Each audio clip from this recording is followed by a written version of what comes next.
Good evening, everyone. I'm David Ellwood, and I am Dean here of the Kennedy School, and I don't need to tell you you're in for quite a treat. We are here to hear and to honor Aung San Suu Kyi, who is indeed one of the great, remarkable figures of our time. And also, my job is to simply introduce Drew Faust and to tell you a little bit about this lecture. So I want to first offer a few thanks to people that made this possible. Director Tom Bally, faculty member Tony Sach, and the Ash Center for Democratic Governance and Innovation. Also special thanks to the Institute of Politics and the President's Office, all of whom care so deeply. This is a Godkin lecture, and in 1903, Edwin L. Godkin, an American journalist, newspaper editor, and founder of The Nation, created this to provide a notable platform for addressing the essentials of free government and of the citizen. Hard to imagine a more perfect fit to such a lecture. Previous lectures have included Nelson Rockefeller, James Q. Wilson, Nan Cohane, Tom Schelling, Daniel Patrick Moynihan, and many others. It is the most prestigious of the school's endowed lectures, and we are truly honored that Aung San Suu Kyi is here to deliver the 2012 lecture. It is my pleasure to introduce my boss and the president of Harvard University, Drew Faust, who will actually do the introduction. Now, Drew Faust is the 28th president and the Lincoln Professor of History in Harvard's Faculty of Arts and Sciences. She is a woman that is truly someone who cares about the students and indeed also cares about the essentials of free government and the duties of a citizen. Much of her life has been devoted to the study of the history, particularly the Civil War era. Indeed, if you haven't seen the new PBS series based on her book, The Republic of Suffering, you must do it. But she has many, many other initiatives heavily in the international context, but ways in which we can expand and extend our reach in so many different ways. I suspect you didn't come here to hear an introduction of her, and so I want to turn it over to her to give the introduction for the person we're really all here to enjoy. Thank you, Drew.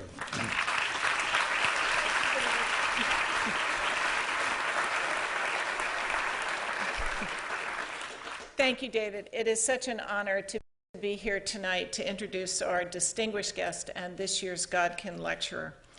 Nearly a quarter century has passed since Daw Aung San Suu Kyi returned to her native country to comfort her ailing mother.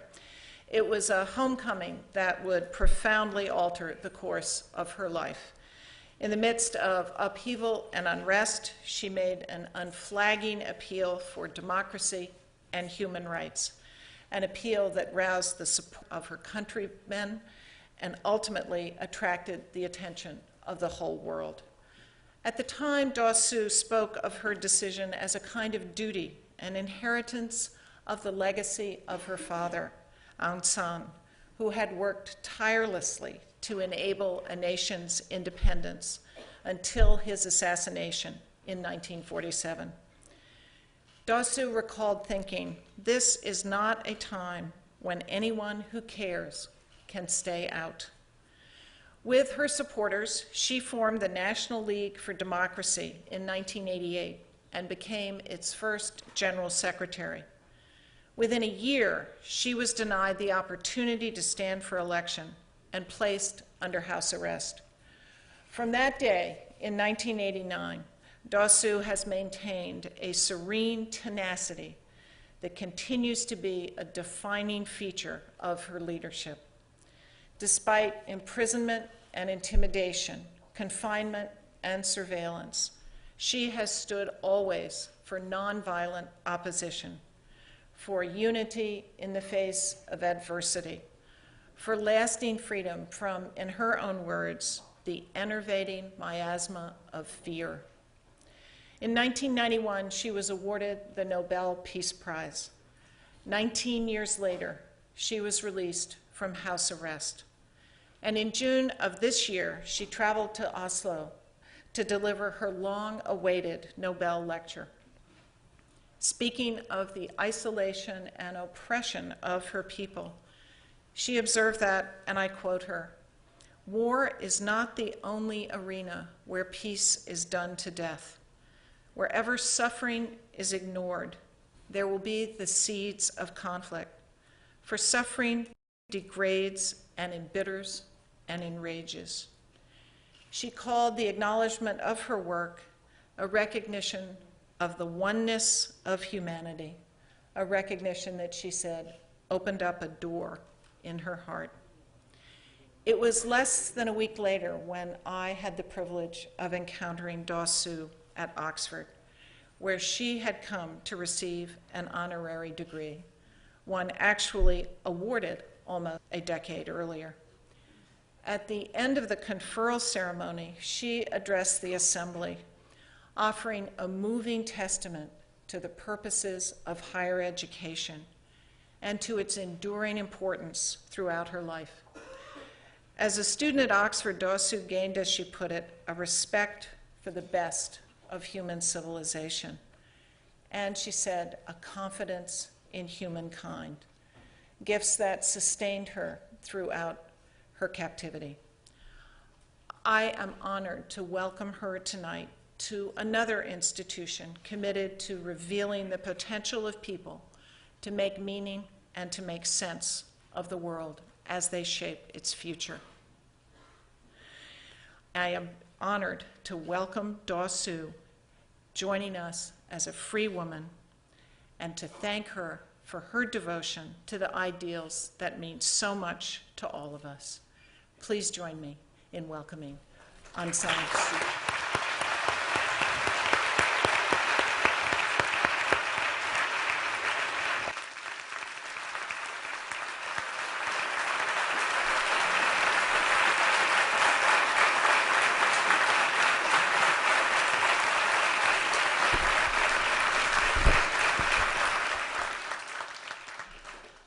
Thank you very much for a very warm welcome. I was so touched that I met your president at Oxford, and now I'm meeting her here on her own home ground. Not because I'm meeting her here, but because I'm meeting her in another university. It shows that the greatest educational institutions of the world have links with one another. And these are the links that we would like extended to our country in due course of time. But this evening, I'm not going to talk about education. I would like to talk about how we have to prepare to be citizens of a free society. Burma lived under military dictatorship for half a century. The first military regime took over in 1962. And now that we are in 2012, that was 50 years back. Change has started coming to Burma, but we have not yet seen the fruits of this change. We have started out on the road of democratization. And as we go along this road, we have to prepare our people to be citizens of a free society. So many questions are now asked about what the government is doing, what its intentions are, why it is doing what it is doing. But not enough questions are asked about what the citizens are doing and what we are doing to prepare the citizens to live, our citizens, to live in a free society. When you have lived under dictatorship for a long time, you do not know what it is like to live in a free society. People to this day are still afraid. There are still people who will not visit their relatives who have been engaged in political activities. To this day, in spite of the fact that reform is supposed to have started. So, how do we prepare our people to become responsible citizens in a free society? The best way to be a truly responsible citizen in a free society is to act as though you were already a free citizen in a free society. You have to take that brave step. You cannot wait for everything to be done for you. That is the first sign of somebody who lives in a free society, that he or she takes responsibility for his or her own actions, for his or her own choices. And this we have had to teach our people in a very practical way. When we decided to contest the by-elections in April, we went out campaigning throughout the constituencies where there were vacant seats. Now, we took out a very simple message to our people. There were going to be elections, and in the elections, they would have the right to vote. And it was important that they should exercise that right, which is also their duty. If they did not exercise that right, which is also their duty, they would have no reason for complaining if things did not turn out the way they wished things to turn out. So we explained this very simply. I put it in a very simple way. On the day of the elections, you will be the equal of the president himself. He has one vote, you have one vote. So you use it. You use it to choose the candidate that you think will be best for your constituency, for your community. And this is a choice that you must make after giving due thought to why you would prefer to vote for one candidate rather than another. This would seem very simple to people who have lived all their lives in a democracy. You would question, do you have to tell people that? Yes, you have to, because many people in Burma were afraid even to think of going to the polls and voting for the candidate for the party of their choice. Way back in 1990, we had a general election in which my party took part, and we won 82% of the seats. The result, of course, was most of the leaders of my party were imprisoned, and the results of the election were never honored, and we were barely allowed to survive as a political party. We were allowed to survive in the sense that they did not declare us an unlawful organization. They did not deregister our party. In Burma, you have to register to be a political party. You have to register with the Elections Commission. So, because we went through this very difficult time, people became afraid of being seen to be in contact with our party. And since we were the only viable political party in Burma for over 20 years, many of our citizens began to see contact with a political party as dangerous, as inviting trouble. You might even end up in prison. Of course, this is how they saw it, because so many of the members of our party, the active members of our party, did end up in prison. So we had to tell them, you will not be imprisoned for going to the polls and voting for us or any other candidate of your choice. It will be secret voting. But there was so much distrust that there were many who believed that the authorities would know for which party they had voted. And if it was learned that they had not voted for the ruling party, the USDP that won the 2010 elections overwhelmingly, they thought they would be punished for this. So we had to work at this simply to make them understand that secret voting meant nobody would know for whom they had voted. And we had to teach our people how to vote, how to make sure that their votes would be valid, where to mark the votes, and how to do it. And the Elections Commission was very strict. There were some, in some constituencies, if your little tick went outside the box, then your vote was considered invalid. So we explained all this, the basics of a democratic practice. We had to explain this to our people. And we had to explain to them why it was important for each and every one of them to vote. In a very simple way, if you think that your vote is not important and your neighbor thinks the same thing, if all of you think, well, other people will voting, one vote more or less will not make a difference, if enough people think in that way, the voter turnout will be very low, and you may not get the kind of candidate you want. So every person must assume responsibility for his or her decision to vote or not to vote. I will say that our campaign was a tremendous success. The voter turnout was around 70%, I think the highest we'd had in a long time. And there was an eagerness to take part in the electoral process. They understood that their votes were important.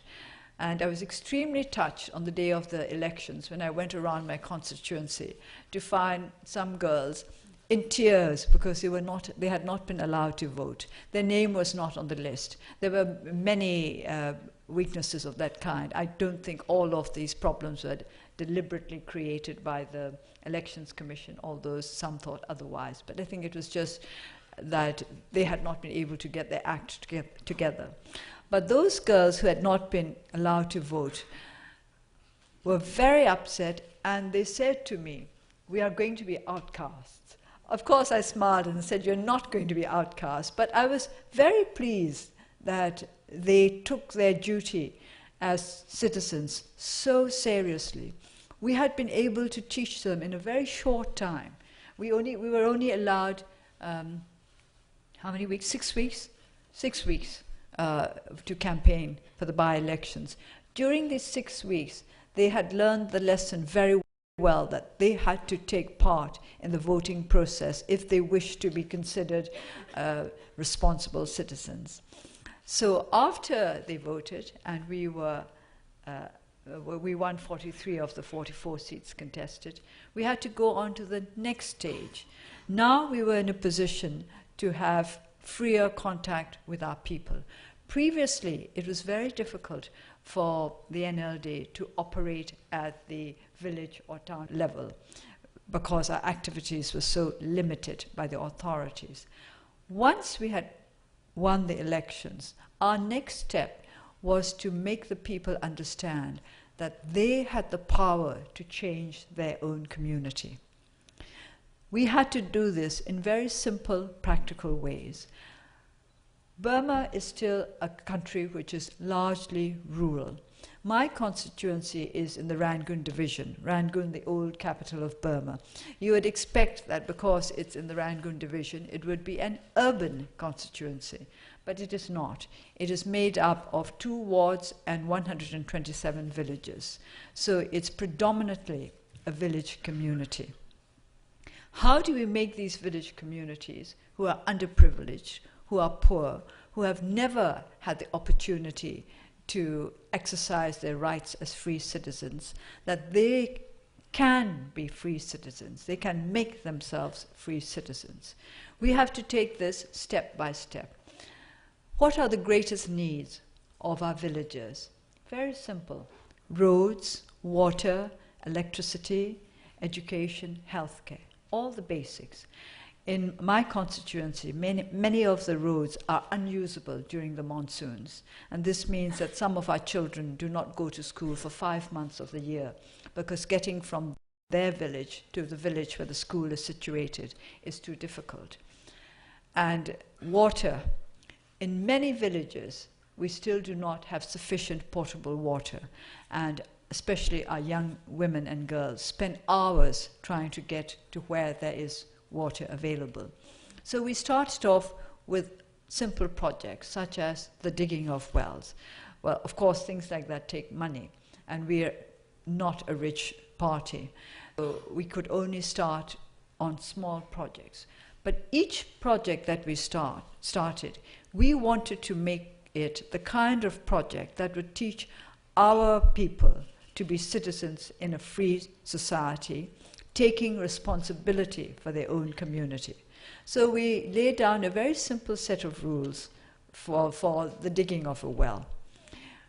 If a village, if a community wanted a well dug for them, they have to abide by certain ground rules. First of all, of course, they have to choose a place which was accessible to all. It should not be private property, because we do not want the well to become the private property of somebody in whose garden, for example, it was dug. Secondly, it had to be in a place where the greatest number of villagers could have access. If it were, say, to the north of the village, then everybody in the south would find difficulty getting there. So it would have to be in a central position. Thirdly, of course, there had to be potable water. And fourthly, and for us that was most important, the villagers had to be prepared to form a committee to take care of the maintenance of the well. And they must take responsibility for the maintenance of the well that is dug for them. Unless they were prepared to meet all these requirements, we would not dig wells. It's so simple that it would be a surprise to all of you who simply turn on the faucet if you want water. But it makes a difference. It made our villagers realize that they have to be involved in communal life, in the life of the community, that as free citizens, they must take care of their own community. Similarly, with other projects that we start up, we make our people participate in the program, and we make them take responsibility for seeing this program through to the end. So we make them behave as though, in a small way, as though they were a government, or the government of that well. And if they are the government of that well, they have to talk to one another, they have to discuss problems related to the well with one another, and they have to reach consensus on what they would do if, for example, the wall of the well had fallen down. Who is going to be responsible for taking care of it? How are they going to find the money? And how should it be done in the best and quickest way possible? So small responsibilities.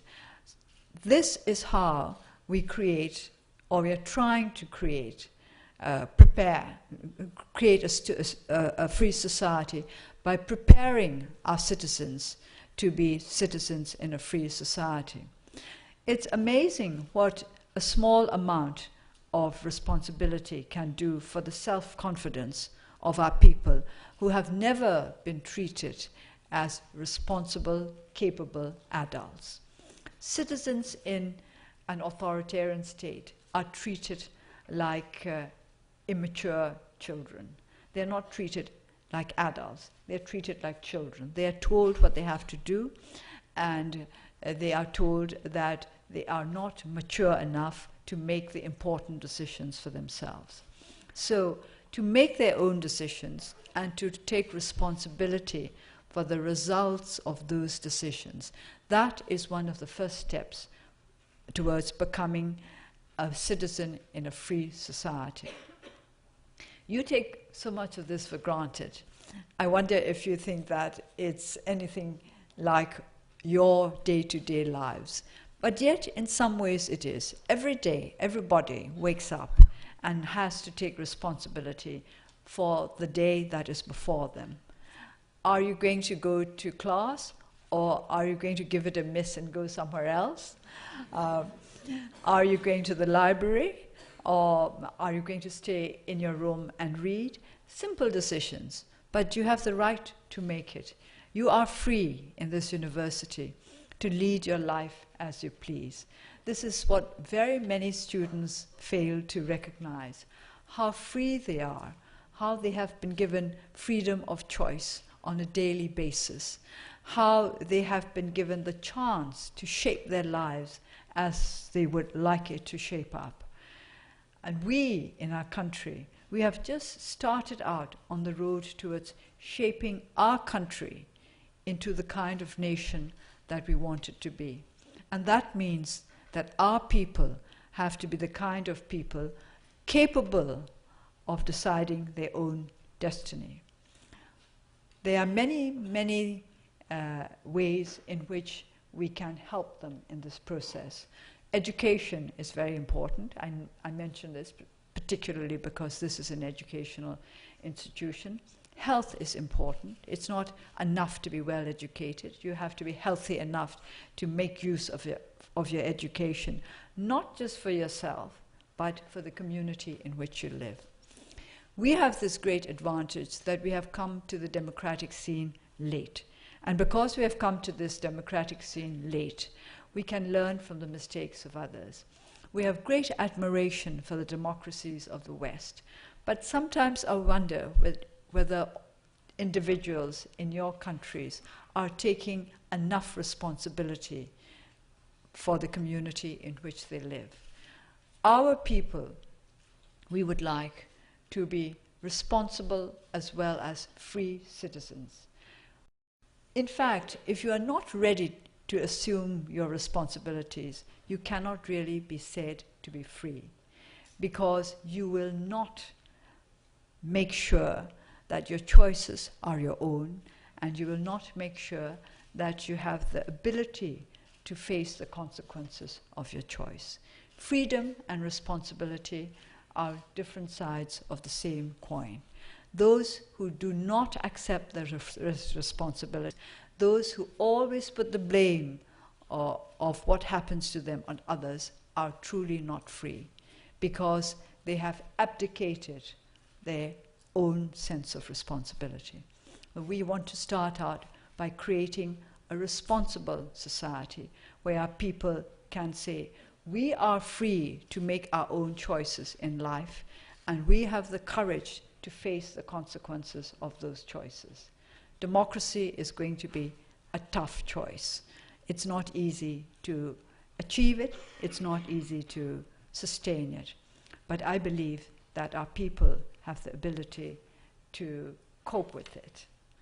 And if you have any ideas, if you have any ways in which you can help us to be a freer, more responsible people, please let me know.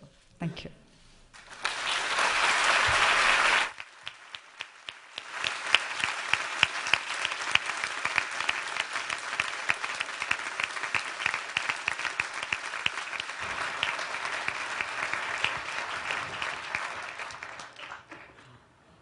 Thank you very much. And we now have time for questions.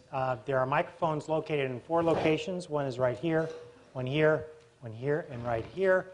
And I would just like to remind all of you what constitutes a good Kennedy School question, a responsible and free Kennedy School question. It is first that you identify yourself. Second, that it is short and contains but one thought. And third, that it ends with a question mark. And with that, let me start right here. Thank you. My name is Sita Gofard. I'm a sophomore at the college. And first of all, I just want to thank you for your activism. Thank you for choosing to speak here. It's a great honor for me to hear my personal hero speak at the Kennedy School. I just want to ask you, during the period of time in which you were imprisoned in your home, the greater part of 2 decades, I'm sure it was easy to lose confidence and lose faith in all the action that you were taking. I'd like to ask you, how were you able mentally to stay strong and to continue your very valiant effort? And how, I guess, what advice do you have for us faced in those type of difficult situations for us to continue persevering on a mission like that? You talk about whether or not I ever lost confidence in myself and in my choice. Well, I think you're more likely to lose confidence in yourself if you concentrate too much on yourself. I think you have to focus on others. When I was under house arrest, the most important thing for me was to find out what was happening to my colleagues outside, that is to say, who were separated from me. Many of them were in prison, many of them were not in prison. I worried for those who were in prison as well as for those who were not in prison, because there's always a possibility that they would have to go there too. So if you want to keep up your strength when you're working towards something, I think you have to learn not to think of yourself as the center of the world. You are just one working towards a goal with others. And if you keep that in mind, you don't lose confidence in yourself, because it is required of you to keep strong for the sake of others. We need to adjust your microphone for just a moment here. It's here. Thank you. Sorry. Right up here. Hello, my name is Happy Yang, and I'm here. Hi. Oh, okay. I'm a freshman at college, and So I grew up in China and moved to this U.S. 3 years ago. So I'm wondering what really make you and your people aspire to democracy, and how do your people respond to the involvement of U.S. when you guys try to democratize? Well, if you ask people why they want democracy in Burma, I think some of them will say, well, we don't really know much about democracy, but we do know that we do not like the military regime. And well, this is true. They do not like to feel oppressed. They do not like the sense of unending fear. They feel that they can lead their own lives in peace and in security. Can we ask you to hold that? Thank you. We're just... Is it all right now? Yes.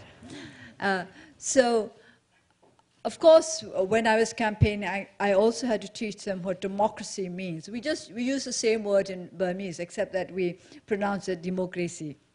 So, and I have to explain that it means a government by the people, etc. Very simply, and government by the people through the representatives that they elect. That we were campaigning for the elections, so we explained it in this way. But basically, people wanted democracy because they were tired of living under a dictatorship. They were tired of being poor. They were tired of being afraid. That was basically why they wanted democracy. And with regard to how they feel about engagement with the United States, they like it. They see the United States as a champion of democracy, as the most powerful democracy in the world. And they also think, in a very practical way, that engagement with the United States could mean that we would be materially better off. Thank you. Daw Aung, my name is here. My name is Fwadi Pitsuwan, second-year student here from Thailand. Daw Aung, thank you so much for your inspirational speech and also being our inspiration to make a difference in this world. I have two questions for you. One, you have been quite reluctant to speak out against the human rights violations in the Rakhine state against the Rohingya. And could you explain why you have been so reluctant? And has the government and the NLD, your support base, have they been part of this reluctancy for you to speak out? And how would you respond? One question. Oh, okay. I have said that I condemn human rights everywhere. And you must not forget that there have been human rights violations on both sides of the communal divide. So it's not a matter of condemning one community or the other. I condemn all human rights violations. And also, I'm sure you're aware of the fact that the government has appointed a commission to look into the situation in the Rakhine state. And in my opinion, this commission must be given every chance to make a success of their task with which they have been entrusted.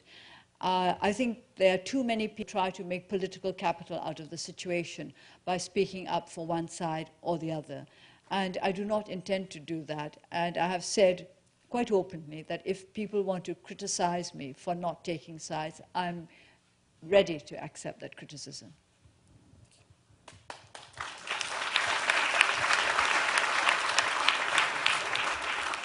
My name is Hannah Riley Bowles. I'm on the faculty here at the Harvard Kennedy School.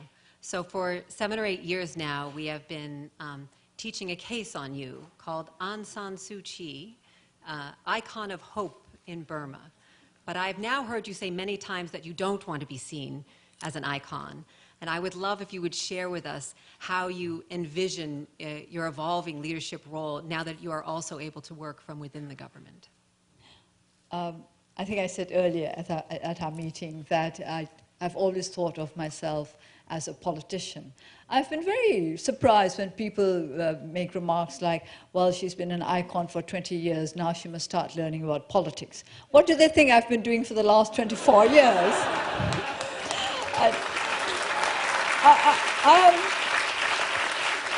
I am simply carrying on with the political work I started in 1988. I was one of the founding members of the National League for Democracy, which is a political party, and that's politics.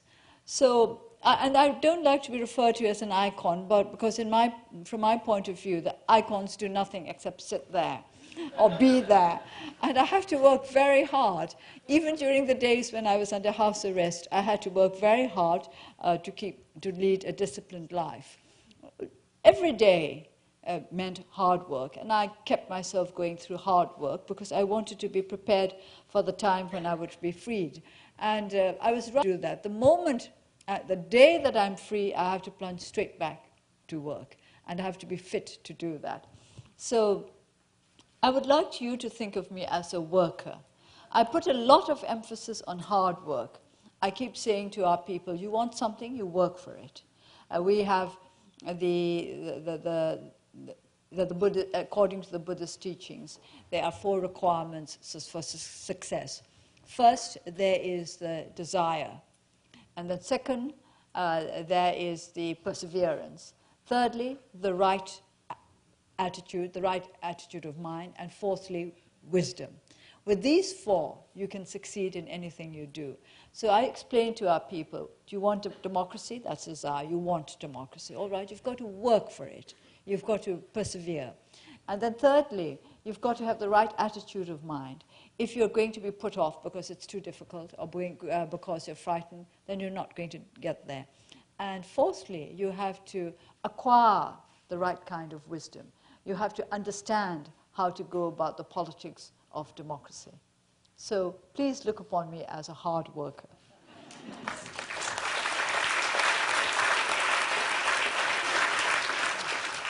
Ma'am, thank you so much for sharing your time with us. My name is Sarmat Palijo. I'm a Mason at the Kennedy School. I'm from Pakistan, and in Pakistan we have had many dictatorships and military rule, and we have faced them again and again. And every time we succeed, they come back. They keep coming back.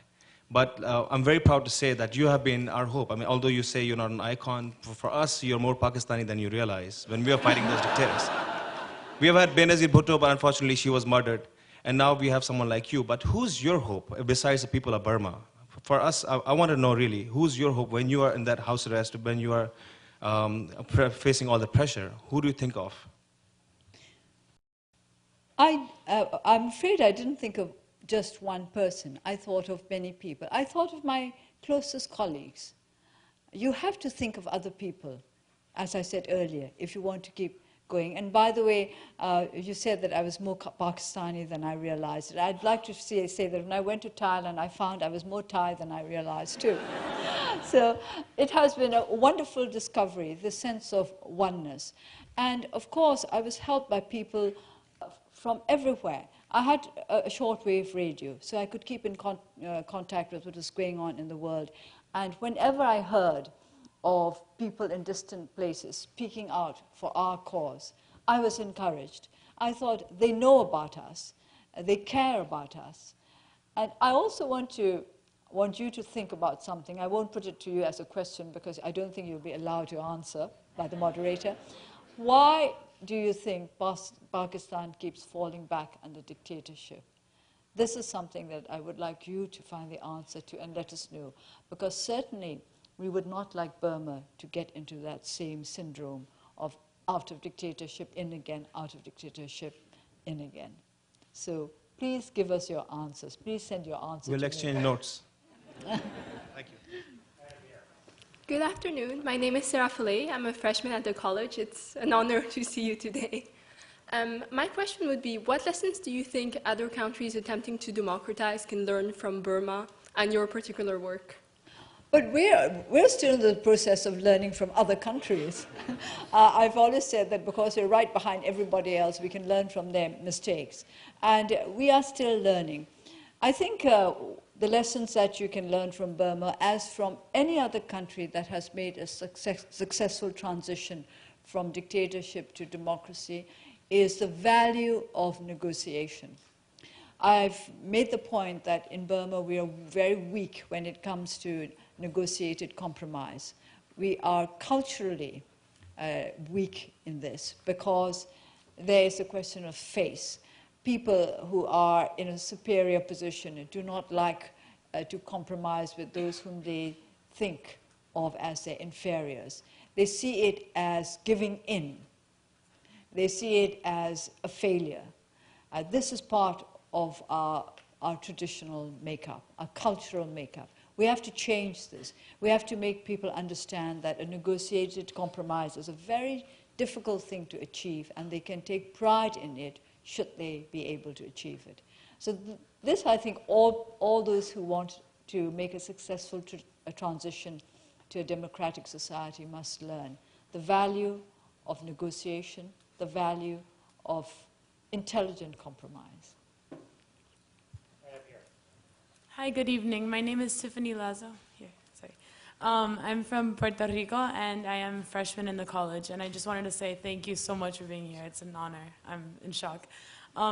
Just wanted to ask you, how is it possible that you were able to mobilize and call attention to the Burmese cause and to the conflicts within Burma and become such a role model to the international community, despite governments and nations being driven by economic concerns over humanitarian concerns generally? Well, actually, I don't know. I don't know how it is that so many people all over the world have taken such an interest in what we have been trying to do in Burma. In my recent travels in Europe, I was astonished by the people who came up to speak to me and to offer me words of sympathy and support, because they were people from countries where I would not have imagined there would be support for what we were doing in Burma. From the Middle East, from Africa, from China, from all over the world. It was amazing. I would not have been surprised about support from Western European democracies or the United States, but Africa and the Middle East, I had not even known that they knew about us there. So I don't really know the answer. How is it that people know so much about what has been going on in Burma? You should be telling me. You're very known in Puerto Rico, so thank you so much. Daw Suu, thank you so much for your work towards a democratic Burma, and thank you for gracing this side of the Pacific. My name is Kevin O'Donnell, by the way, I'm a freshman here. My question also deals with the conflict with the Rohingya. As you said, it can be very politicized. How do you think we could rise above the debate between two sides and start to integrate this minority into the Burmese democracy? I think you should look at both sides of the divide. When we talk about human rights violations, I think you must remember that a lot of these violations were committed by the authorities, not just against the Muslim population, but against the Buddhist population too. People forget that the Buddhists in the Rakhine are also very poor. They're poor, they also have been deprived of the civic rights. Of course, it's worse for the Muslims, but human rights violations are committed by the government, not now. They did in the past, but even now I think there are still human rights violations in the country, but perhaps for the time being not so much in the Rakhine because so much attention is focused on that area. Mm-hmm. So we have to learn to fight against human rights violations together. We have to work towards communal harmony. It's not going to be easy because these problems have existed for generations. You cannot change things overnight. And I believe in a practical approach. Through rule of law, we must give the people enough security to enable emotions to cool down. When people feel unsafe, when they feel endangered, you cannot expect them to calm down. They will be always in a state of preparedness for trouble, and that in itself leads to trouble. So we will have to first take practical measures to bring security and tranquility through the region. And then we will have to work consistently towards building bridges between the two communities. I have not visited that area where the troubles took place, but I have made many friends from that area, both Buddhists and Muslims. When we were going around the country in 2001, we often came across long-distance drivers who were Muslims from that area. And we had received such friendship and support from them and heard so much about their troubles that we have tremendous sympathy. But by expressing too much sympathy for one community, the other might feel that we do not recognize theirs. And we have to give equal recognition to the sufferings of the people on both sides of the divide. So please keep on working towards harmony, towards mutual understanding rather than towards fanning the flames of anger and resentment. Thank you. Good evening. My name is Sushma Raman, and I'm in the mid-career program at the Kennedy School. You spoke extensively about the role of individuals to promote citizenship and participation, and I'm wondering if you can talk a little bit about the role of institutions, given the failure and atrophy of both state and non-state actors over the past few decades. What do you see as the role of civil society and of democratic institutions in engaging citizens and creating a more participatory democracy? If we talk about the grand institutions of democracy, that is to say the basic ones, the executive, the legislature, and the judiciary, I'm very concerned about the lack of a strong independent judiciary in Burma. And that would be necessary if democracy is to take on firm foundations. Without a judiciary that is independent and clean, we are not really going to be able to establish a truly democratic society. But when we talk about the civil society organization, civil society itself, I have to confess that these days I have been rather confused by the very easy use of the expression civil society organizations.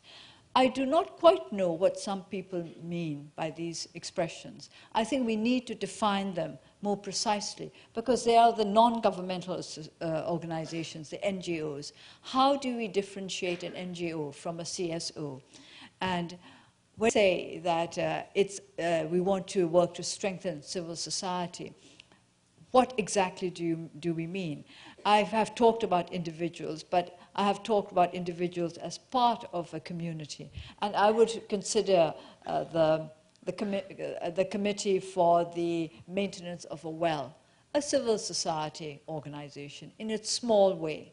And these are the small groups on which we can found village democracy. And well, as Hillary Clinton wrote, it takes a village, from a village to a town, and town to a province, province to a nation. So we do want to build up and strengthen civil society. But these days, I'm a little cautious about the use of the word CSO. It's used too loosely and too often. Hi, my name is Alex Jurgen. I'm a joint student between the Kennedy School and the Business School. Thank you very much. I'm honored to be able to see you speak. My question is, what is the situation with property rights in Burma, and how do you see property rights and sort of ownership playing a role in the development of democracy? Well, property rights and other rights are very important. We do not have rule of law in Burma yet. I do not think the majority of the people in Burma understand what rule of law means, even. But I happen to be the chair of the Rule of Law and Tranquility Committee of the legislature. So we have been working very hard at re-establishing rule of law in the country. It's no use having laws unless these laws are properly administered by an independent and clean judiciary. And we are trying to revive such a judiciary. Over the years of military dictatorship, courts have become very corrupt. When political activists were tried in the past, the judges were not allowed to decide whether or not they were guilty. It was the government, the military regime, which decided that. The judges would simply be told what sentence to pass. After years of such judicial proceedings, you cannot expect Burma to be safe under the rule of law. And property rights cannot yet be safeguarded. We've got to change the whole system. Next, right up here. Oh, hello, good evening. My name is Luis Capello. I'm a Brazilian student here at the Kennedy School. And Brazil, the country I came from, had a 20-year dictatorship as well. And right now we're having a commission of truth to finally dig some of the things that happened on both sides of that period. So you think a commission of truth is a model expected to happen in Burma? You think it's functional, it is? And what do you think about the idea of the commission of truth? I do not think we should look upon a commission of truth as a necessary model for any community that is making a transition to democracy. Quite recently, I was discussing this question, this issue with Nobel Women's Initiative, and the Nobel Peace Prize winner from Liberia made this point that tribunals, commissions of truth, and so on are Western ideas imposed on other countries. And she thinks that there could be great danger in imposing such commissions. She said that in Liberia, the Commission of Truth became provided those who had committed atrocities with the chance to talk about what they had done with complete impunity. And she said that didn't help. People became embittered, resentful, disillusioned, and she was totally against the idea of truth commissions. So this is one opinion. Now, in Burma, there have been people who think that the generals should be tried before a tribunal, but I would not say that there are many voices calling for such tribunals. For my own part, personally, I am not keen on retribution. Even if we go for justice, we have to go for the kind of justice that Desmond Tutu refers to as restorative justice. I also have to admit that I am perhaps in a position not to feel vengeful against the military regime because they did not treat me badly. They simply placed me under house arrest. You've got to remember that that does not mean I was treated badly. I was just not allowed out of the house. Whereas many of my colleagues who were kept in prison were treated very badly. So I cannot speak for everybody when I say that I do not want revenge, and I do not want to further increase the wounds of our nation. Right here. Hi, thank you so much for your remarks here tonight. It's an inspiration to hear you speak. My name is Elsa Kania, and I'm a sophomore at the college, and I'm asking this question on behalf of the JFK Junior Forum Committee at the Institute of Politics. And as you've discussed tonight, Burma is on the road to democracy and with a lot of positive changes underway. But I was hoping you could talk a bit more about what you think are the important foundations to make sure that these changes are institutionalized and sustained, and that Burma remains on this path. Thank you. Well, we've got to work at all the institutions almost at the same time. The executive has to become more democratic in its proceedings, the legislature, and of course the judiciary, we almost have to start from scratch. But education is very important. We have to educate our people to be members of a free society. What I was speaking about earlier was about practical measures that we can undertake right now in our constituencies. But the whole education system has to be geared towards the kind of society we wish to develop. So democracy and democratic values have to be embedded in our education system if we are to make our society a sound democracy. So education is the key in the long run. Great, we're going to only have time for about 2 more questions. မင်္ဂလာပါတော့လေကျမနာမည်နားနိုင်ပါ I am a postdoctoral associate here at Harvard Medical School. So I was 4 years old when 1988 happened, and I lived in Burma until I was 17.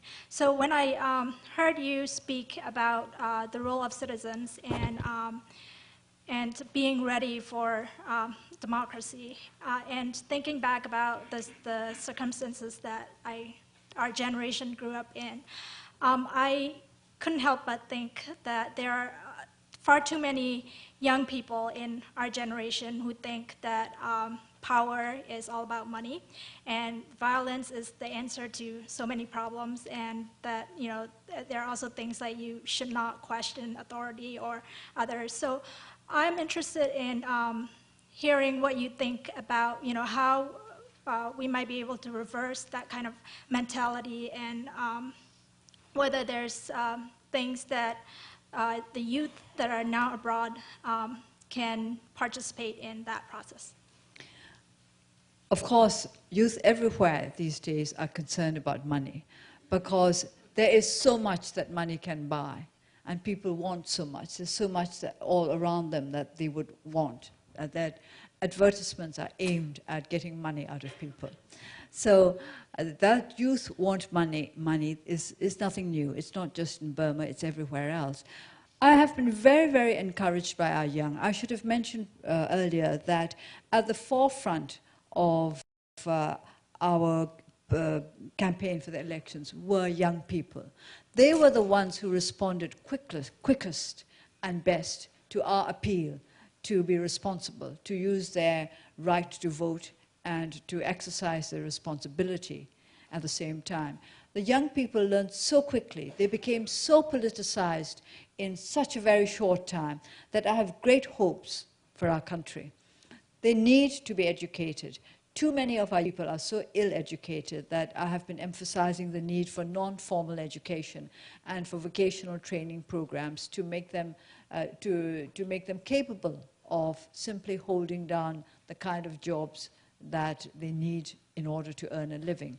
So I have great hopes for young people in Burma. Now, those who have left Burma and gone abroad to study or to work, perhaps they are in a different situation. Perhaps they have more choices open to them, and it is up to them to decide whether or not they would like to go back to Burma to help our people there, or whether they would simply like to live their lives abroad, which they have a perfect right to do. But I don't think I would like to say that our young people in Burma are selfish and care only about money. We've come across many who are not like that and who are prepared to take on the responsibilities that we're prepared to give them. Hi, my name's Josh. I'm a student here at the Kennedy School, and we're all so honored to have you here at a time when you can visit and, frankly, return home at your own free will. And I want to ask you a question about a time when that was not the case.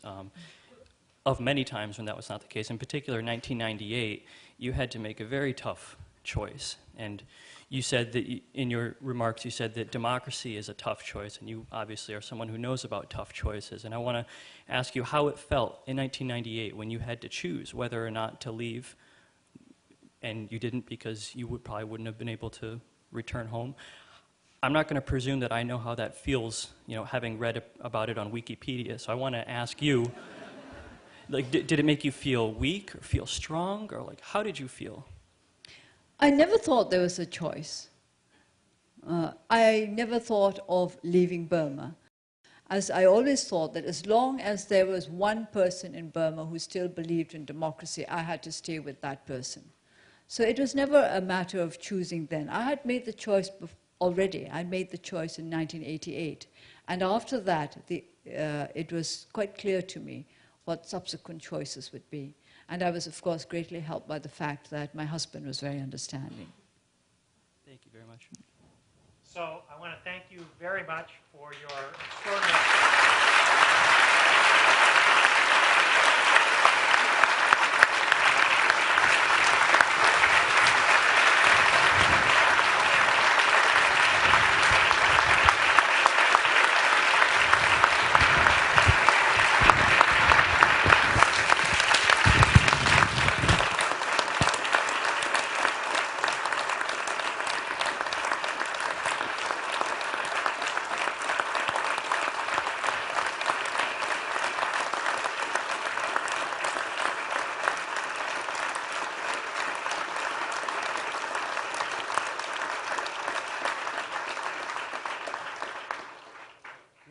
be an icon in your own words, but you certainly are an inspiration. So thank you very much for your hard work. Thank you.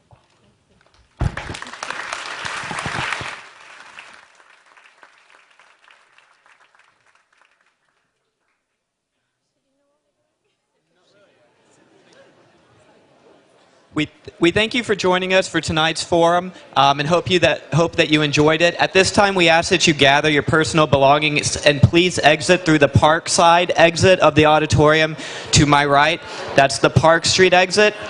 Even if you have a ticket for the forum event beginning at 8 o'clock with the President of Argentina, we still ask that you exit and re-enter. Thank you.